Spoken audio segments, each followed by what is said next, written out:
Quick video. I took this apart, so I ain't worried about putting it back together because it will get put back together. I ain't a genius when it comes to it at mine.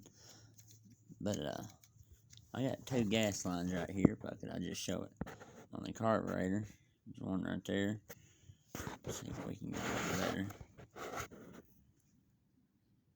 That one. Okay. Which I got no fuel lines for that. And there's one that